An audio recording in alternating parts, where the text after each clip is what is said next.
이런 친구들을 위해서. 너무 중독된 거 아니야, 진짜로? 너무 많이 먹은 것 같아. 진짜 너무 많이 먹는 거 같은데? 지금 체리지야. 너무 많이 먹었다. 왜요? 2시간 올라갔잖아. 아무것도 안 틀어져 있었는데, 진짜로. 어머, 여기 아무것도 안 틀어져 있어. 네, 이 페이지 일단 봅시다. 우리 이제 어느 정도 맞춰봤었는데요. 다 보지는 않고 오늘 이제 해당하는 어휘들은 조금 봐보는 걸로 할게요. 왼쪽 중간에 보시면은 뭐뭐곰이라고 되어 있는 거 있어요. 뭐뭐곰. 요 뭐뭐곰 같은 경우에는 1학년 때 보신 적이 있어. 울어곰. 울면서 쫓아간다 그랬어. 기억나시니? 진짜? 이미 나랑 이별한다고 하면은 내가 내 직업도 다 버리고서 울면서 쫓아간다 그랬어. 그래서 이 요 부분 같은 경우에는 강세를 알려주는 강세선비사라고 해주시면 되겠습니다. 강세라고 하는 거는 강조를 한다고 생각을 해주시면 돼요. 이 곰이 붙어 있으면은 앞에 의미에 조금 더 의미를 더한다. 좀 더 강조한다고 생각을 해주시면 될 것 같아요. 그래서 오늘 한번 같이 보게 되는 이제 부분이고요. 그리고 뭐 크게 밑에 보시면은 왼쪽 맨 밑에서 뭐뭐하라고 하는 거 한번 봅시다. 뭐뭐하 위에도 나오겠지만 땡땡하라고 하면요, 이 하자는 높임의 혼격조사예요. 혼격조사가 뭔지 아시는 분? 부르는 말을 만들어주는 조사입니다. 그래서 오늘의 치면은 땡땡아인데 아는 땡땡아는 낮추는 거잖아. 누구누구 이시여 뭐 정도로 생각을 해주시면 될 것 같아요. 좀 이제 높여주는 의미를 가지고 있습니다. 그리고 그 외에 크게 이제 오늘 할 거에서 볼만한 것들은 맨 위에 괴다. 괴다는 우리 근데 너무 많이 봐서 아시겠죠? 사랑하다 라는 의미를 가지고 있어요. 나머지는 뭐 어느 정도 다 써져 있어서 괜찮을 것 같아요. 그리고 여다도 오늘 봅니다. 여다, 가다, 다니다 이런 의미를 가지기도 하고요. 해다, 지내다 이런 의미를 가지기도 합니다. 괜찮으세요? 그래서 간단하게 이렇게 한번 봤고요. 요번 우리 고전시가 부분이에요. 그래서 진도를 나는 좀 나갔다 하시는 분 진도 하나도 안 나왔어? 세빈이는 나왔더라고. 진도를 이제 나갔어요. 그래서 우리 문학 전체적으로 봤을 때 고전시대의 이제 문학, 그러니까 시가, 우리 시, 서정갈래 있죠? 그 부분을 이제 봐본다고 생각을 해주시면 될 것 같아요. 그래서 이제 쭉 이제 보게 되면은 고대가요, 고대문학 이렇게 보게 되고요. 중세문학으로 가게 되고, 근대 플러스 뭐 현대 이렇게 합쳐서 많이 이야기를 하게 되고요. 요 중세문학에서 근대문학 요 사이에 이 과도기적인 형태가 좀 있습니다. 중세에서 근대로의 뭐 이행기 뭐 이렇게 나오기도 하는데요. 그냥 큰 틀로 고대, 중대, 뭐 근대, 현대 이렇게 이루어진다고 생각을 하시면 될 것 같아요. 그래서 우리는 고대문학부터 좀 한번 살펴보게 될 거예요. 그래서 다음 장으로 넘어가서 고대문학 한번 간단하게 살펴보도록 합시다.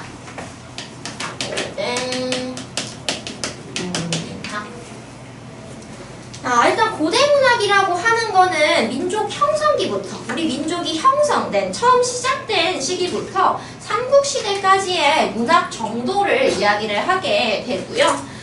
이 고대문학 같은 경우에는 대체적으로 뭐 원시, 종합, 예술에 해당했습니다.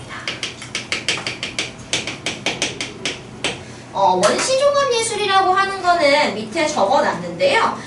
음악, 문학, 무용, 연극, 그러니까 우리가 문학이라고 하면 글로 쓰여진 것만 대부분 이야기를 하게 되는데, 우리 제일 초기의 시기로 넘어가게 된다고 하면은 춤추면서 노래도 부르고 이런 형태로 나타났다라고 하는 거예요.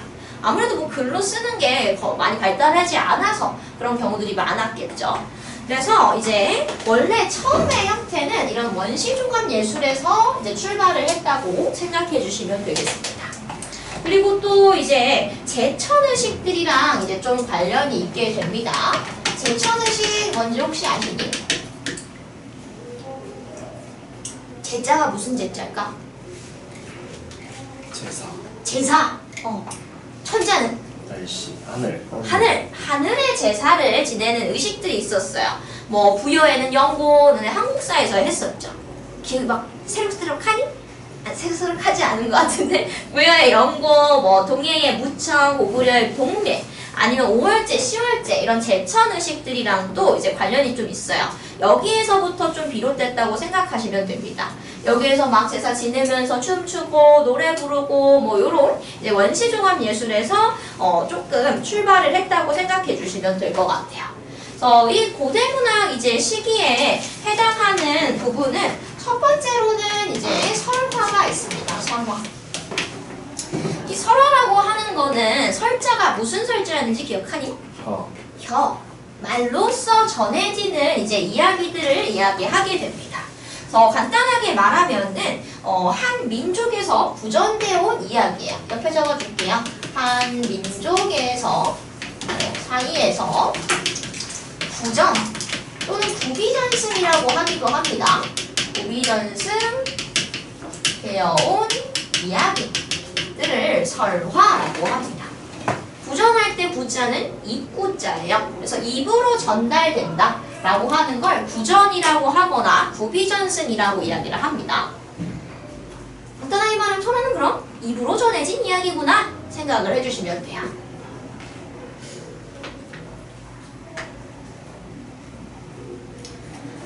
그래서 이 설화 같은 경우에는 입으로 전해지다가 이제 나중에 기록이 되게 됩니다. 그래서 삼국사기, 삼국유사 이런 것들에 이제 기록되어서 전해지게 되고요. 이 설화를 또 나눠볼 수가 있어요. 신화, 전설, 민담 이렇게 세 가지로 나누게 되는데요. 신화할 때 신은 진짜 신이에요. 그래서 신에 대한 이야기들을 이야기하게 됩니다.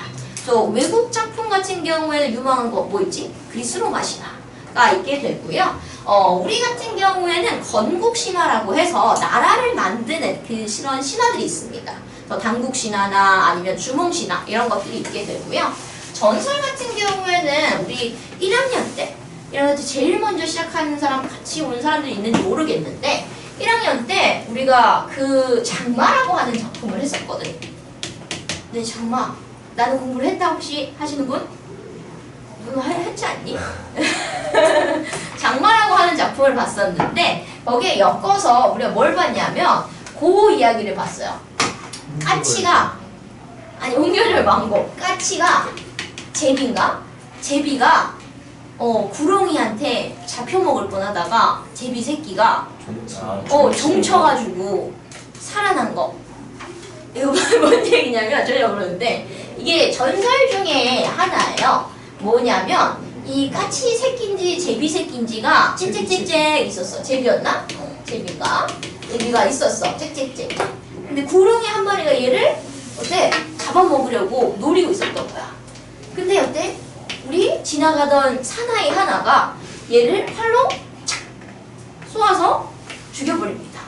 그래서 얘를 어떻게 해요? 살려줘요. 근데 우리가 이 사나이가 떠돌아다니던 중이었어. 그래서 어디 집에 갑자기 보여가지고 그 집으로 들어가니까 한 고운 여인이 한 명 있습니다. 그래서 거기서 밥도 먹고 막 했는데 밤이 되니까 이 여인이 뭐로 변해? 구렁이로 변해요. 구미호로 변하진 않아. 이 구렁이의 아내였던 거예요. 그래서 구렁이가 이 여인으로 변해가지고 얘를 똘똘똘 말고서 저 산속에 절에 종이 하나 있는데 그 종이 지금 뭐 10번인가 막 머리를 쳐가지고 뭐 이게 있으면은 널 살려주겠다라고 한 거야. 근데 한밤중에 그 종을 누가 치겠어? 그래서 난 죽었구나 하고서 사나이가 마음을 놓고서 죽일 준비를 하고 있었는데 우리 종소리가 들리던 거야. 그래서 가보니까 머리를 바꿔서 새가 죽어있더라. 이제는 누구의 엄마? 요 살려준 제비의 엄마였다 라는 정설이 있습니다. 전혀 들어보지 못했나요? 들어본 사람이 있고 봤는데. 있고 나도 어디선가 한 번쯤 들어봤던 것 같아. 근데 요런 것들이 전설 정도라고 생각하시면 됩니다. 그래서 이제 인간과 이제 그 행위들에 대해서 이야기를 하게 되고요. 신적인 존재에 대해서 이야기를 하지 않지만 조금은 뭔가 증거물도 나고요. 그래서 그 돌에 코를 만지면은 막 어때? 뭐 아들을 많이 낳는다 이런 전설들 있고 하잖아요. 그래서 가보면 이제 코 만지는 애들 있고 그런 증거물들이 좀 남아요. 산도 남아있고 뭐 돌도 남아있고 그런 것들이 전설이고요. 민담은 이런 신화나 전설보다는 좀 더 흥미 위주의 이야기들이라고 생각하시면 돼요. 옛날 옛적에로 시작하는 거. 호랑이 막 담배 피던 시절에 뭐 이런 내용들이 나온다고 하면은 그건 민담이라고 생각하시면 됩니다. 근데 요 내용에 대해서 이제 깊게 하지는 않고요. 설화의 신화나 전설이나 민담 정도가 있다라고 생각하시면 돼요.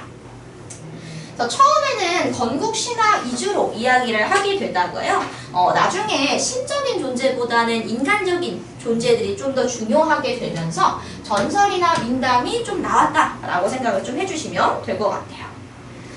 그리고 이제 다음으로 보실 부분은 여기 고대가요입니다. 고대가요. 방학 때 고대가요를 한번 본 적이 있기는 한데요. 또 봅니다. 다른 작품을 좀 보게 돼요. 자, 이 고대가요 같은 경우에는 고대 부족 국가 시대에서 삼국시대 초기까지 불리던 노래고요. 얘 같은 경우에도 이렇게 동그라미 쳐줍시다. 구전, 입으로 전해지다가 나중에 한역되어서 전해졌습니다. 한역이라고 하는 건 뭘까? 한역. 한글로 번역돼서. 한글은 아니고요. 여기는 한자로 이제 번역되어서 기록됐다라고 생각하시면 될 것 같아요. 그래서 대체적으로 한자로 이제 기록되어서 전달이 됩니다. 근데 나중에 보겠지만 한글로 전달되는 것도 있어요. 한글보다는 다른 한글로. 그래서 대부분 한문으로 기록된 설화 속에 앞에 봤었죠? 설화 그런 이야기들 속에서 삽입되어서 전달됩니다. 그러니까 간단하게 말하면 설화랑 이 고대가요랑 함께 전해진다고 생각을 하시면 될 것 같아요. 간단한 시 한 편이 있고 이 시가 쓰여지게 된 경위에 대해서 설명하는 설화들이 함께 전해집니다. 요렇게 이제 나타나는 이유 같은 경우에는 설화라고 하는 거는 사실상 시가 서정갈래에 해당할까요? 서정갈래 뭐였는지 기억하니? 정서를 전하는 시에 대한 시가갈래라고 할 수 있겠잖아요. 근데 설화는 이야기잖아. 그죠? 이야기는 어떤 걸레라고 했었는지 기억해? 이야기. 두 글자로. 서사갈래에 해당하겠습니다. 그래서 설화는 서사갈래고 고대가요라고 하는 것은 이제 시가갈래, 서정갈래에 해당하게 되는데 이 서가갈래와 이제 서사갈래랑 시가, 문학 발음 잘 안 되네요. 시가, 문학이 아직은 잘 분리가 되지 않았다라고 생각을 해볼 수 있어요. 그래서 얘랑 얘랑 같이 전달되는 게 아직은 얘랑 얘랑이 완전히 분리되지는 않았구나 정도로 생각을 해주시면 될 것 같아요. 그리고 이 고대가요 같은 경우에는 집단적인 부분들 우리가 제사를 지내면서 많이 이제 이런 문학들이 시작됐다고 했었잖아요. 그래서 대체적으로는 내 마음을 이야기하기보다는 국가 전체 아니면은 부족 전체, 민족 전체에 대한 이야기들을 썼습니다. 그래서 집단적이고 주술적인 내용이 기본이 되고요. 근데 여기에서 점점점 내 마음에 대해서 얘기를 하게 돼요. 그게 이제 개인의 서정식이라고 이야기를 합니다.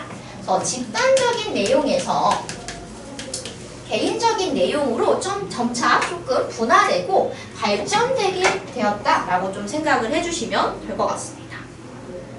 그래서 이 고대 가요에는 지금 보시면은 공무도악 우리 기억하시나요? 요번에도 씌워놓기는 했어요. 공무도악 그리고 황조가 그리고 구지가 해가 그리고 정읍사 정도가 전해지게 되는데요. 공무도화가랑 황조가는 뒤에서도 보겠지만 집단적인 성격보다는 개인의 서정에 대해서 노래를 많이 합니다. 간단하게 말하면 개인의 감정에 이제 노래를 좀 한다고 생각하시면 되고요. 구지가랑 해가는 제가 특별히 또 넣어놓지는 않았어요. 근데 구지가랑 해가 같은 경우에는 집단적이고 좀 주술적인 내용들을 이야기해요. 거부가 머리를 내놓아라. 막 이렇게 이야기를 하게 되는데 여기서 머리를 내놓으라고 하는 거는 우리 우두머리, 우리의 왕을 이제 데려와라 라고 하는 내용입니다. 그래서 이제 집단적인 내용에 해당하게 되는 거죠. 그리고 정읍사 같은 경우에는 이번에 학교에서 공부를 하게 될 거고 우리가 같이 보기도 할 건데 이 정읍사는 개인의 서정시에 해당하게 됩니다. 그래서 어느 정도 얘네들을 구분할 수는 있어야겠다라고 생각을 하시면 될 것 같아요. 그리고 정읍사는 뒤에서도 좀 보겠지만 우리 한역되어서 한자로 전해진다고 했었잖아요. 이 정읍사 같은 경우에는 한글로 전해지는 유일한 고대가요입니다. 얘는 한글로 전해지고 있고요. 그리고 나머지 같은 경우에는 이제 다른 시기에 이야기라면 얘 같은 경우에는 유일한 백제가요에 해당해요. 백제가요. 완전하는 유일한 백제가요에 해당합니다. 그래서 우리 공무도화가 간단하게 볼 거고요. 황조가도 한번 간단하게 볼 거예요. 자, 4페이지 가가지고 공무도화가랑 황조가 한번 읽어보고 우리 정읍사로 한번 넘어가 봅시다. 방학 때 읽어서 그렇게 어렵지는 않으실 것 같아요. 안 계신 분도 있죠. 지금 보시면은 지금 한자로 쓰여져 있는 게 원문이고요. 오른쪽 같은 경우에는 한글로 해석을 한 부분입니다. 그래서 이제 밑에 보시면은 배경설화, 이 이제 시가가 고대 가요가 왜 어떻게 쓰여지게 됐는지에 대해서 설명을 해주고 있어요. 간단하게 읽어보시고 설명하도록 할게요.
감동적인가요?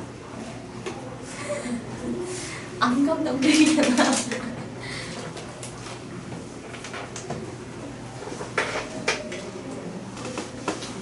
공무도화가랑 황조가 한번 봐볼게요. 제목부터 한번 봐보면 공무도화가라고 하는 거는 이제 한자가 물이잖아요. 도자 건너다입니다. 그래서 물을 건너지 말라라고 하는 의미를 가지고 있어요. 그래서 지금 보시면은 배경설화 읽었겠지만 백수광부, 백수는 이제 머리가 하얀 광부, 미친 이제 남자를 말합니다. 이 사람이 갑자기 어때요? 호리병을 들고 물을 막 건너니까 그의 아내가 가지 마세요, 가지 마세요 하고서 이 사람이 빠져서 죽고 난 다음에 부른 노래라고 이야기를 합니다. 너희미여 물을 건너지 마오. 이면 그의 물을 건너시네. 물에 휩쓸려 돌아가시니 가시님을 어이할고 이렇게 되어 있습니다. 그래서 내용은 간단해요. 이미 물을 건너지 말도록 만류를 했는데요. 그러지 못하고 죽어서 버린 거죠. 그래서 임과 이별을 한 상황에 그 뭔가 슬픔을 표현을 해주고 있는 겁니다. 그래서 이 물이라고 하는 것의 상징적인 의미들을 중심으로 해서 시상이 전개가 되고 있어요. 그래서 물을 건너지 말라라고 하는 거는 이 화자의 사랑이 좀 담겨 있는 겁니다. 왜냐면은 내가 사랑이 없으면은 저 사람이 막 빠져 죽으려고 해. 굳이 뭐 내가 빠져 들어가가지고 수영해가지고 막 그럴 필요는 없잖아요. 그래서 사랑의 의미가 좀 담겨져 있고요. 두 번째 물을 건너신다라고 하는 거는 임과 나 사이의 이별을 좀 의미한다고 생각하시면 돼요. 그리고 마지막에 물에 휩쓸려서 돌아갔다 라고 하니까 요거는 죽음을 의미한다 라고 생각을 좀 해주시면 될 것 같습니다. 그래서 얘 같은 경우에도 지금 임을 잃은 슬픔에 해당하니까 개인적인 서정, 개인의 감정에 대해서 노래를 하고 있는 작품이다 라고 생각하시면 돼요. 갈대적인 부분에는 한혁시가라고 되어 있는데요. 아까 봤었죠? 한자로 이제 번역이 된 시가에 해당합니다. 사원사구라고 하는 거는 지금 보시면 왼쪽에 한자 보시면은 네 글자의 한자가 있고 네 줄로 이루어져 있어요. 사원이라고 하는 거는 이제 한자가 네 글자, 그 줄이 네 개라고 생각하시면 되겠습니다. 그리고 황조가 같은 경우에는 이제 황조, 그러니까 우리 새를 보고서 쓴 노래인데요. 이 유리왕 같은 경우에도 배경설화를 보면은 임을 잃어버렸죠. 근데 요거는 우리 그 시험에서도 나온 적이 있다고 했었어요. 꾀꼬리는 어때요? 꾀꼬리는 너무너무 정다워, 커플이야. 그러니까 이 유리왕의 마음이 어때요? 슬퍼. 나는 너무 외로워. 라고 하는 걸 전달하는 작품입니다. 그래서 얘도 임을 잃은 외로움에 대해서 이제 이야기를 하는 작품이고요. 많이 볼 수 있는 특징적인 부분은 객관적 상관물, 꾀꼬리라고 하는 애를 통해서 내 감정이 이제 외롭다라고 하는 거를 좀 더 부각해서 전달을 해주고 있는 거예요. 성경우정이랑 뭐 서리적 표현 같은 경우에는 알 것 같으니까 넘어가겠고요. 뭐 얘도 개인적 서정에 대해서 이야기를 하는 겁니다. 그리고 뭐 제가 공무도화가에서 얘기 안 한 게 있는데요. 이 공무도화가는 문헌상, 그러니까 기록된 걸로 쳤을 때 가장 오래된 우리나라의 이제 개인적인 서정시예요. 그래서 자기의 마음을 표현한 작품 중에서 제일 오래된 작품이라고 생각하시면 됩니다. 공무도화가는. 괜찮으실까요? 그럼 정읍사로 한번 가볼게요. 정읍사.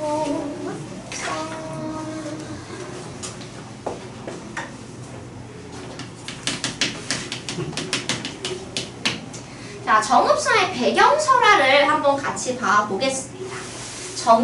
정읍이라고 하는 동네인 것 같습니다. 한 장사하는 사람이 떠난 뒤 오래도록 돌아오지 않자 그의 아내가 산 위 바위에 올라가서 남편이 무사하기를 기원하며 달빛에 노래를 부릅니다. 자, 장사하는 사람 위에다가 행상이라고 적어줄게요. 장사하는 사람 위에다가 행상. 자, 행상이라고 하는 거는 혹시 들어본 사람 있으실까요? 상인. 상인이야. 근데 어떤 상인일까? 왔다 갔다. 왔다 갔다 하는. 그죠? 우리가 이제 가게에서 점포를 열어서 뭔가를 파는 사람이 아니고요. 다니면서 이곳저곳을 옮겨 다니면서 뭔가를 파는 사람을 행상이라고 이야기를 합니다.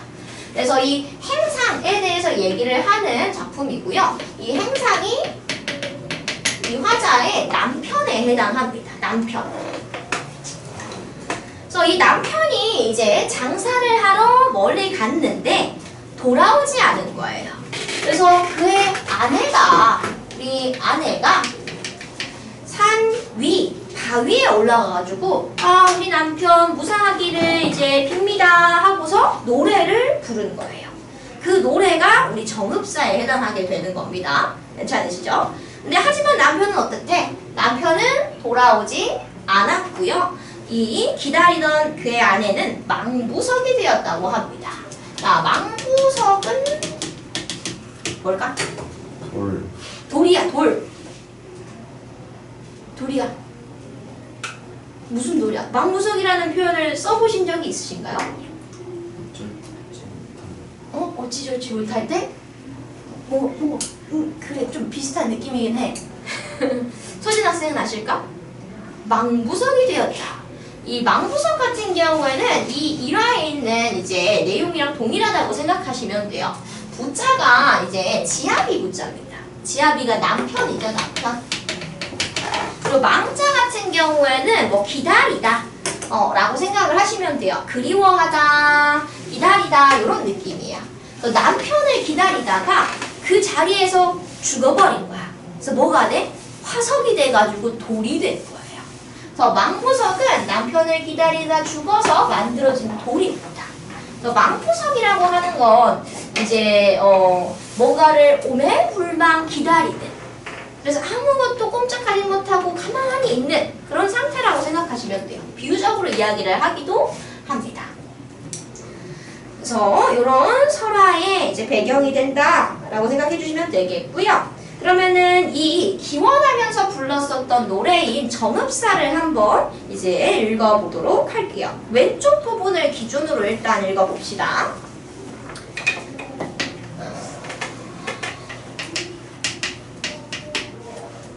높이고 소드샤라고 되어 있습니다.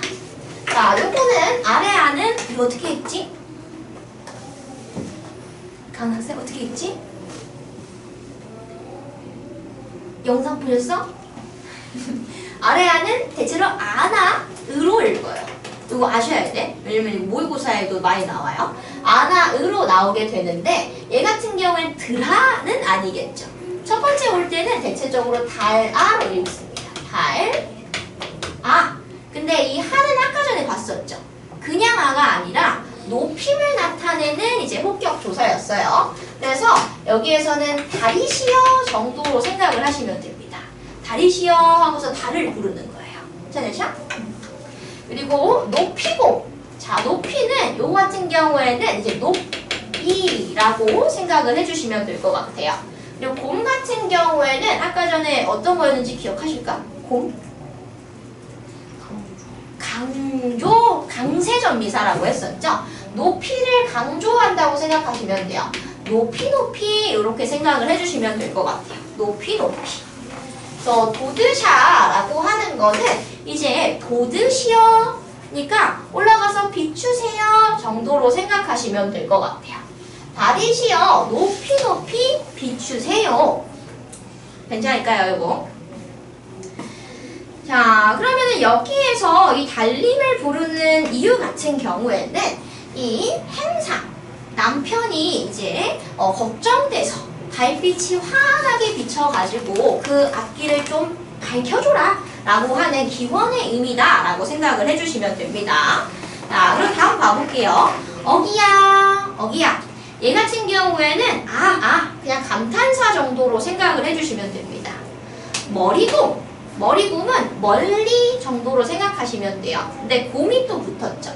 그래서 머리곰 같은 경우에는 곰자가 강세를 이야기해서 멀리 정도로 해석을 하시면 됩니다. 멀리. 비추옷이라 비추어 주십시오 라고 이야기를 해요. 얘도 동일한 맥락에서 이야기를 하는 거겠죠. 이 행상이 가는 길을 밝혀주는 역할을 한다고 생각하시면 됩니다. 그래서 이 남편을 걱정해서 이런 기원을 한다라고 생각을 해주시면 될 것 같아요. 자, 그리고 다음 봐볼게요. 어기야, 어감요리, 바롱디리 라고 되어 있습니다. 얘 같은 경우에는요, 뭐라고 이야기를 하냐면, 여음구라고 생각을 하시면 돼요. 옆에다 적어줍시다. 여음구.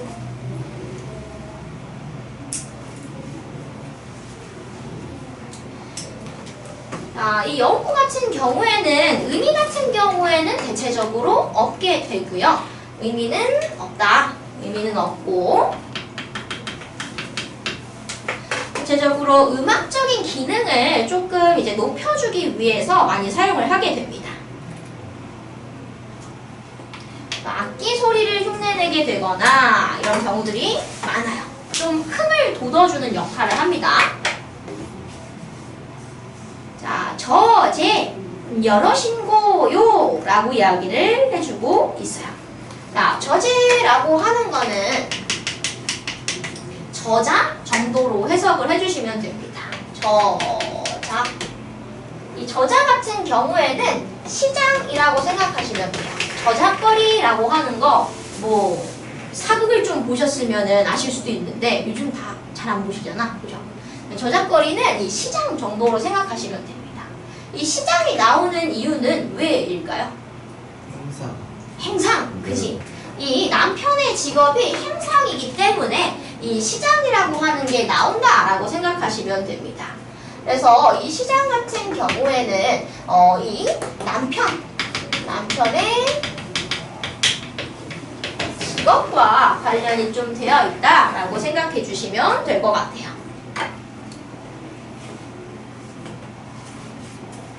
저제 여럿인고요 라고 이야기를 하고 있어요. 자, 여다가 뭐였는지 기억하세요? 여다. 가다 라고 하는 의미를 가지고 있었어요. 그래서 저자의 가 계시나요? 정도로 생각하시면 됩니다. 그래서 지금 여기에는 제가 다니시는가요? 라고 적어놨는데 그냥 요 가 계시나요? 정도로 고쳐주면 좋을 것 같아요. 동일한 의미긴 합니다.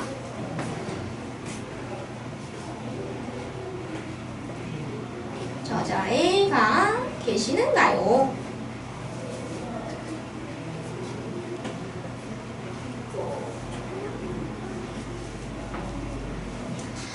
자, 어기야. 증대를 들여 율세라 라고 이야기를 해주고 있습니다. 증대 라고 하고 있는데요. 얘 같은 경우에는 이 진대 정도로 생각하시면 돼요. 오늘 날씨랑 좀 어울리죠? 질다 라고 하는 거는 물이 이제 이렇게 해가지고 질척질척한 그런 땅을 이야기합니다. 그래서 진 곳, 뭔가 물이 이제 축제 들어가가지고 좀 뭔가 위험한 곳 정도로 생각해 주시면 됩니다. 그래서 얘 같은 경우에는 대체적으로 위험한 곳 정도로 해석을 하게 되고요. 아니면 내 남편이잖아. 남편이 나가면은 뭘 걱정할까? 당연히 집을 나갔어. 돌아오질 않아. 그 서경별곡에서도 봐라. 그 꽃을 걱정하잖아. 그래서 얘 같은 경우에는 이 진대는 유혹이 있는 곳 정도로도 생각을 해볼 수 있어요. 유혹이 있는 곳.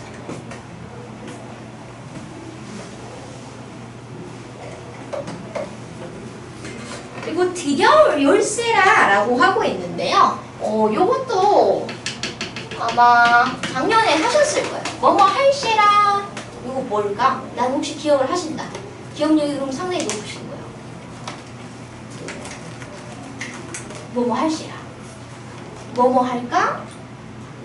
뭐뭐 할까? 두렵다 라는 의미를 가지고 있습니다. 뭐 할까? 두렵다, 뭐 무섭다 이런 의미를 가지고 있어요. 그래서 진대를 디딜까, 밟을까 두려워요 라는 거죠. 그래서 남편이 이제 밖에 나갔는데 그럼 위험한 곳, 유혹이 있는 곳에 갈까가 두려움을 가지고 있는 화자의 마음을 생각을 해볼 수 있습니다. 어기야, 어강조리 요 연구가 또 나타나요. 어느이다 놓고시라. 어느 곳에든 놓으십시오. 지금 보시면은 얘가 갑자기 왜 나오냐? 라고 생각을 해볼 수 있는데 중간에 뭐 무거운 짐을 정도로 생각을 해볼 수 있을 것 같아요. 그러니까 행상이니까 뭔가를 많이 들고 다니잖아요. 그래서 위험하니까 무거운 짐을 놓으세요 정도로 생각을 좀 해보시면 될 것 같습니다. 자, 우리 한번 봅시다. 어기야, 내 가논데 점그를 쎄라 라고 이야기를 합니다. 네, 가는데 점그를 쎄라. 자, 이 내 같은 경우에는 뭐 내가 정도로 생각을 해볼 수 있겠죠. 내가 가는데 점글까봐, 점글다 라고 하는 건 날이 저물까봐 이 정도로 생각하시면 됩니다. 날이 어두워질까봐 뭐뭐 할시라니까 두렵다 라는 거예요. 날이 저물까봐 두렵다. 그래서 요 네라고 하는 거는 두 가지로 또 해석을 해볼 수 있는데요. 첫 번째로 해석해 볼 수 있는 거는 그냥 화자 자신이에요. 화자 자신. 화자가 왜 갈까를 생각을 해보면 뭐 간단하게 말하면 이제 우리 남편을 마중 가는 길 정도로도 생각을 해볼 수 있습니다. 마중 가는 길. 그리고 두 번째로 생각을 해볼 수 있는 거는 우리 남편을 의미한다고 생각을 해볼 수도 있어요. 내가 가는 길.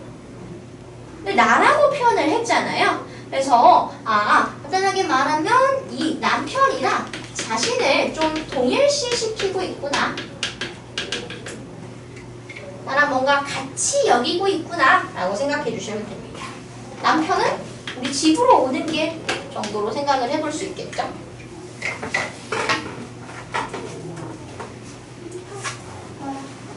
그리고 마지막에 영구로 마무리가 되면서 이 작품이 끝이 나게 됩니다. 그래서 이제 말이 조금 어렵기는 한데요. 전체적으로는 내용은 그렇게 어렵지 않아요. 남편을 떠나보내고서 남편이 가는 길이 평안하기를 기원하는 작품의 내용이고요. 그거를 누구한테? 달님한테 이야기를 해주고 있습니다. 괜찮을까요? 좀 더 이제 살펴보게 되면요. 표현법적인 거를 한번 보게 될 건데요. 자, 다리시어 이 부분에서 찾아볼 수 있는 거 뭐 있을까요? 돈호법. 돈호법이라고 하는 걸 찾아볼 수 있어요. 자, 돈호법이라고 하는 거는 이제 누구의 이름을 부르는 방식입니다. 누구누구이시여 라고 이야기하니까 어느 정도 영탄적인 어조, 영탄법 같은 경우에도 들어간다라고 볼 수 있습니다. 그리고 또 하나, 다른 부를 수 있는 존재인가요? 살아있지 않겠죠. 누구만 부를 수 있어? 사람만 부를 수가 있습니다. 그럼 그거 뭐라고 하지 우리? 의인법도 드러난다고 볼 수 있어요. 의인법. 의인법.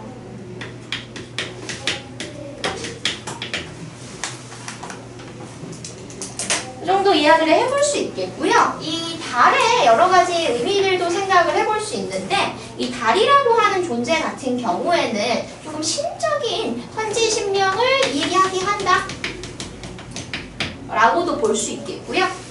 그리고 이 화자와 시적 대상을 연결해주는 매개체라고 할 수도 있습니다. 화자와 시적 대상을 연결해주는 매개체. 그러니까 이 달을 통해서 이 남편에게 닿기를 원하는 느낌이니까 어느 정도 연결해준다라고 볼 수 있는 거겠죠. 그리고 기원의 대상. 내가 뭔가를 바라는 대상 정도로 생각을 해볼 수 있어요. 그럼 이 달은 긍정적인 걸까? 부정적인 걸까? 긍정이야? 부정이야? 긍정적인 부분에 해당하겠다. 근데 지금 보시면은 부정적인 요소도 하나 있었죠. 부정적인 건 뭐 있니? 두려워라. 두려워라. 존재가 아니잖아. 대상이 아니잖아. 부정적인 대상. 뭐 있을까? 저자? 진대겠죠. 진대 같은 경우에는 위험의 공간에 해당합니다.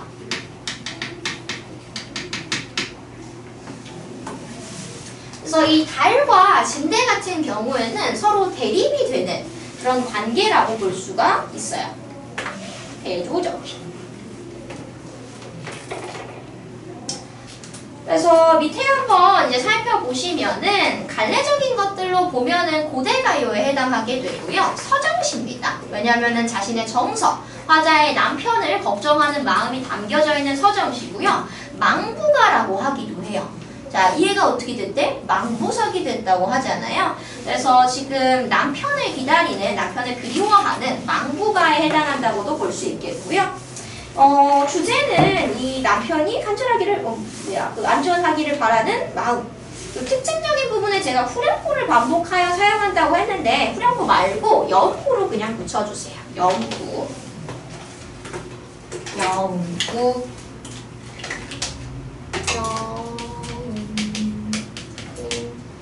이 연구에서 조심하셔야 할 거는 얘를 통해서 운율은 형성이 되지만요. 의미는 강조할 수 있다 없다? 의미는 강조할 수 없다 라고 하는 걸 꼭 기억하셔야 돼요. 졸려? 자고 왔잖아요.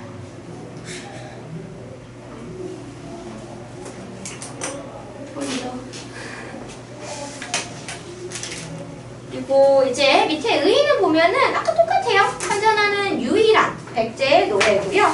한글로 기록되어서 전하는 후대 가요 중에서 가장 오래된 작품이에요. 우리 이제 시가 중에서 서정시 중에서 제일 오래된 게 아니라 한글로 된 것 중에서 가장 오래된 겁니다. 그리고 이 여음구를 제외하게 되면요. 3장 6구 시조 형식의 기원이 돼요. 자, 우리 시조의 형식도 간단하게 보고 가실 텐데요. 시조는 3장 6구 45자 내외의 특징을 가집니다. 3장이 뭐였는지 기억을 하실까요? 3장. 네, 줄로 이루어져 있다라고 하는 게 3장이었죠. 그래서 처음에 있는 장을 초장이라고 했고요. 중간에 있는 장을 중장, 마지막 장을 종장이라고 했습니다. 그리고 얘를 하나씩 나눌 수 있어서 몇 개? 6개로 나눠져 있어서 6구라고 이야기를 했었어요. 근데 이 3장 6구의 형식을 어디서도 볼 수 있다? 이 정읍사에서도 볼 수 있다는 겁니다. 어디서 볼 수 있냐면요. 지금 보시면은 가라, 높이공, 도드샤. 그리고 밑에 지금 보시면은 어기야, 머리공, 비치옷이라. 요렇게 한 세트, 1장이라고 볼 수 있겠고요. 보시면은 요 어기야, 어강조리 요거는 제외하셔야 돼요. 여음구를 제외하고서니까. 저장, 여러 신고요. 어기야 진대를 들여올시라. 요게 두 번째 장 정도로 보시면 되겠고요. 그리고 어느이다 놓고시라 어기야 내 가논데 점글을 시라. 요게 세 번째 장 정도로 생각하시면 됩니다. 그리고 이 장들이 두 줄씩으로 이루어져 있다라는 점에서 요거를 첫 번째 구, 두 번째 구로 친다고 하면 6개의 구가 되는 거겠죠. 그래서 아마도 여기에서 어느 정도 영향을 받아서 시조로 발전되지 않았을까 좀 추측을 하게 해봅니다. 좀 괜찮으실까요? 그가 우리가 향가로 넘어가셔야 하는데 좀 힘드실 테니 잠시 쉬었다가 향가로 넘어가 보도록 하겠습니다.